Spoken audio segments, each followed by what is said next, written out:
सोबतच मराठा समाजासाठी सरकार आता नेमकी काय पावलं उचलतं हे पाहणं महत्त्वाचं आहे। मागच्या वेळी ज्यावेळी मनोज जरांगे मुंबईच्या दिशेने निघालेले होते त्यावेळी नवी मुंबईमध्ये त्यांच्या हातामध्ये अध्यादेशाची प्रत दिली गेलेली होती। तत्कालीन मुख्यमंत्री एकनाथ शिंदे हे नवी मुंबईमध्ये जाऊन मनोज जरांगेंना भेटले होते आणि त्यानंतर जरांगे माघारी परतले होते। पण यंदा मात्र मुंबईमध्ये येण्याचा निर्धार करूनच ते निघालेले आहेत। गेले 2 ते 3 दिवस मजल दरमजल करत त्यांचा प्रवास सुरू आहे। महाराष्ट्राच्या कानाकोपऱ्यातून अनेक मराठा समाजाचे लोक हे मनोज जरांगेंना समर्थन देण्यासाठी पाठिंबा देण्यासाठी मुंबईमध्ये पोहोचलेत। आरक्षण घेतल्याशिवाय आम्ही माघारी जाणार नाही असा निर्धार या सगळ्या लोकांनी केलेला आहे। मनोज जरांगेंनी देखील केलेला आहे। साधारण 2 वर्ष झाली मनोज जरांगेंनी मराठा समाजाच्या आरक्षणासाठी आंदोलन पुकारलेलं आहे आणि गेल्या 2 वर्षांपासून त्यांची हीच मागणी आहे की ओबीसी प्रवर्गातून मराठा समाजाला आरक्षण दिलं जावं। कुणबी आणि मराठा एक आहेत ही त्यांची मागणी आहे। सातारा, हैदराबाद, बॉम्बे गॅझेट लागू करावं अशी देखील मागणी त्यांनी वारंवार केलेली आहे। सरकारी पातळीवरून अनेकदा मनोज जरांगेंशी संवाद साधण्याचा प्रयत्न झाला। अनेक नेते मंत्री हे जाऊन अंतरवाली सराटीमध्ये मनोज जरांगेंची भेट घेत होते। याआधी देखील त्यांनी 3 ते 4 वेळा उपोषण केलेलं आहे आणि ते उपोषण सोडवण्यासाठी त्यांची मनधरणी देखील केली गेलेली आहे। आता यंदा नेमकी काय पावलं सरकारकडून उचलली जातात, काय प्रयत्न सरकारकडून केले जातात हे पाहणं महत्त्वाचं आहे। एका उपसमितीची स्थापना करण्यात आलेली आहे। सरकारमधले महत्त्वाचे मंत्री नेते या उपसमितीमध्ये समाविष्ट आहेत। राधाकृष्ण विखे पाटील हे या उपसमितीचे अध्यक्ष आहेत।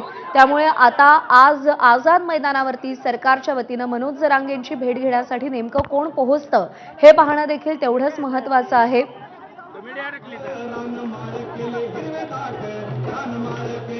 सदावर्तीला मी शाही टाकलो होतो सोलापुरात आल्यावर आणि म्हणलं की सोलापूर मुंबई मराठी देत नाही, पण समुद्र आले मुंबईला 2 समुद्र आहेत, एक मराठ्याचा आणि एक वाहतं। समुद्राची लाट आल्यावर मराठा आलेला आहे आणि इथं फक्त मुंबईमध्ये तुम्ही खायची प्यायची सोय करू नका, हागाची सोय करा।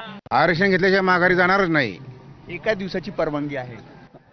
एका दिवसाचे असले काय 2 दिवसाचे असले काय आरक्षण घेतल्याशिवाय वापस जाणार नाहीत। काही झालं तरी हटणार नाहीत।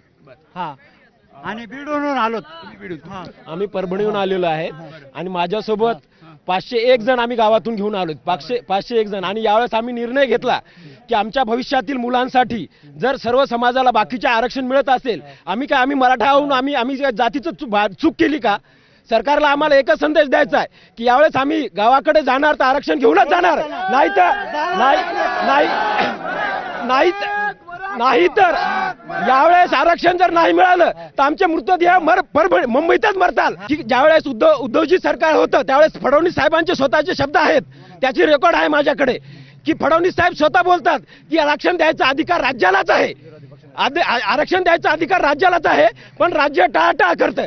हा आता आम्हाला एकच फडणवीस साहेबांना प्रश्न विचारायचा आहे की आरक्षण द्यायचा अधिकार राज्यालाच आहे आणि आम्ही तुम्हाला सत्तेवर बसवलंय, आम्ही तुम्हाला सत्तेवर बसवलंय याच्यासाठीच की पाटील जे म्हणतात ते बरोबर आहे आणि आमच्या लेकरांच्या भविष्यासाठी आम्ही फडणवीस साहेबांकडे एकच हात जोडून विनंती करतोय की त्यांनी मराठा समाजाला आरक्षण द्यावं, एकच विनंती आहे।